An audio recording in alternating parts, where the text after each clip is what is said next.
నియోజకవర్గం మంతిన్లో బీఆర్ఎస్ శ్రేణులు నిరసన చేపట్టారు. బీఆర్ఎస్ అధినేత కేసీఆర్ పిలుపు మేరకు వరి ధాన్యానికి క్వింటాల్ 500 రూపాయల బోనస్ చెల్లిస్తానని ప్రకటించిన కాంగ్రెస్ ప్రభుత్వం ముఖ్యమంత్రి ఇప్పుడు సన్న వడ్లకు మాత్రమే బోనస్ ఇస్తామని రాష్ట్ర రైతాంగాన్ని మరోసారి వంచిన కాంగ్రెస్ ప్రభుత్వంపై నిరసన తెలిపిన బీఆర్ఎస్ పార్టీ శ్రేణులు రాష్ట్ర రైతాంగాన్ని మరోసారి మోసం చేసిన రాష్ట్ర ప్రభుత్వం రైతు వ్యతిరేకత చర్యలకు నిరసనగా రాష్ట్ర రైతాంగానికి మద్దతుగా మంతిన్ నియోజకవర్గం కేంద్రంలో కాంగ్రెస్ ప్రభుత్వానికి వ్యతిరేకంగా ర్యాలీ నిర్వహించి రోడ్డుపై నిరసన తెలిపిన బీఆర్ఎస్ నాయకులు కార్యకర్తలు.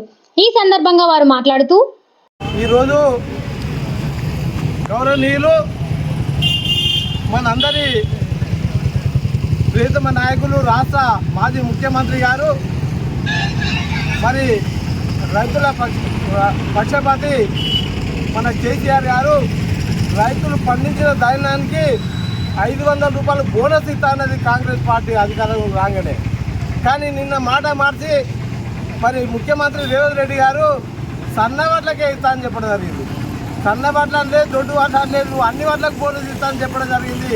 మరి తప్పకుండా దీన్ని స్పందించి రైతులకు 500 బోనస్ చెల్లించాలని టీఆర్ఎస్ పార్టీ మంత్రి నియోజకవర్గ ఇన్ఛార్జి పెద్దలు పెద్దపల్లి జిల్లా పరిషత్ చైర్మన్ పుట్టమదన్న గారి ఆదేశాల మేరకు మరి రైతుల పక్షాన ఈరోజు 500 చెల్లించాలని ధర్నా చేయడం జరిగింది. ఈ ధర్నా రైతులు దయచేసి మరి గమనించాలి. రాబోయే కాలంలో కాంగ్రెస్ పార్టీ మోసాలు చేసే పార్టీకి బుద్ధి చెప్పాలని సందర్భంగా తెలియజేసుకుంటూ నాకు ఈ అవకాశం ఇచ్చినటువంటి ఇక్కడ ఉన్నటువంటి ప్రజాప్రతినిధులు మరి ఇక్కడ ఉన్నటువంటి పార్టీ నాయకులు మరి టీఆర్ఎస్ పార్టీ తరఫున కార్యకర్తలు కౌన్సిలర్లు మరి అందరి నాయకులకు మాజీ సర్పంచులకు మరి ఇక్కడ ఉన్నటువంటి ఎంపీటీసీ మరి ఇక్కడ ఉన్న పేడోసీన్ గారికి అదేవిధంగా పేరున ఇక్కడ మహిళా తల్లి కూడా అందరూ కూడా మరి ప్రత్యేక శుభాకాంక్షలు తెలియజేస్తున్నారు. జై తెలంగాణ. ఉత్తమదన నాయకత్వం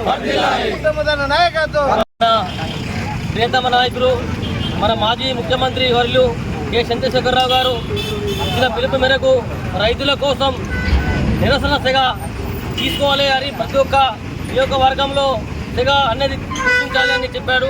ఎందుకంటే అదేవిధంగా ఇక్కడ ఉన్న మాజీ శాసనసభ్యుడైన మన పుట్టమదన్న గారి ఆదేశాల మేరకు ఈరోజు మంత్రిలో ఈ రైతుకు సంబంధించి బోనస్ ప్రతి ఒక్క వడ్ల గింజ కూడా బోనస్ ఇస్తానని సన్నధాన్యం కాదు, దొడ్డు రకాన్ని కానీ కాదు, వరి ధాన్యానికి 500 బోనస్ ఇస్తానని ఇప్పుడున్న రాష్ట్ర ముఖ్యమంత్రి రేవంత్ రెడ్డి అప్పుడు హామీలో పూర్తి చేసిండు. అదేవిధంగా ఇక్కడ ఉన్న ఐటీ శాఖ మినిస్టర్ గారు కూడా ఒకరోజు ప్రెస్ మీట్ పెట్టి పూర్తిగా ఇక్కడ ఉన్న రైతులకు ఎకరానికి 30 క్వింటాలు లేకుండా 20 క్వింటాలు వస్తాయన్నారు. ఆ 20 క్వింటాలకు 5,000 చొప్పున అయితే 15,000 నుండి 14,000 రూపాయల ఆదాయం వస్తుందని చెప్పిన ఇక్కడ ఉన్న మంత్రివర్యులు కూడా ఈ యొక్క రైతులకు ఇప్పుడు పండించే ధాన్యానికి ప్రతి ఒక్క రైతుకు కూడా 500 బోనస్ ఇచ్చి ఒక ఎకరానికి 14 క్వింటాలు అయితే 14 క్వింటాలకు 25,000 రూపాయలు కూడా కేటాయించాలని మినిస్టర్ గారిని నేను కోరుకుంటున్నాను. ఎందుకంటే ఇచ్చిన హామీని మర్చిపోతున్నారు కాబట్టి ఇప్పుడు ఉన్న రైతులందరినీ కలిసి ఒకరోజు మేము వాస్తవానికి ప్రతి ఒక్క అధికారి కూడా లెటర్ రాసినాం. అదే విధంగా కూడా ఇప్పుడు కూడా ఈ ప్రతి రైతులు కూడా అకౌంట్లో డబ్బులు వేస్తున్నారు. కానీ అదే 2200 అయితే దొడ్డు రకానికి ఎంత ఉందో అంత వేస్తున్నారు. దాంతో కలిపి పూర్తిగా 2700 రూపాయలు రైతు ప్రతి ఒక్క అకౌంట్లో వేయాలని మేము కోరుతున్నాం. మేము ఇప్పుడు ఈ మంత్రిలో మా అధ్యక్షుడు తరఫున మేమందరం కూడా రైతు సంబంధించి చెప్పాలనుకున్నాం. అదేవిధంగా కూడా ప్రతి ఒక్కరు కూడా అడగాలి కూడా మా అకౌంట్లో ఇప్పుడు మాకు వరద ధాన్యానికి అదే లోన్ పడుతున్నాయి. ఆ 500 కలిపి కూడా పూర్తి 2,700 రూపాయలు మా అకౌంట్లో వేయాలని ప్రతి ఒక్క రైతు కూడా అడగాలని మేము కోరుతున్నాం. జై తెలంగాణ. ఈ కార్యక్రమంలో కార్యకర్తలు, నాయకులు తదితరులు పాల్గొన్నారు.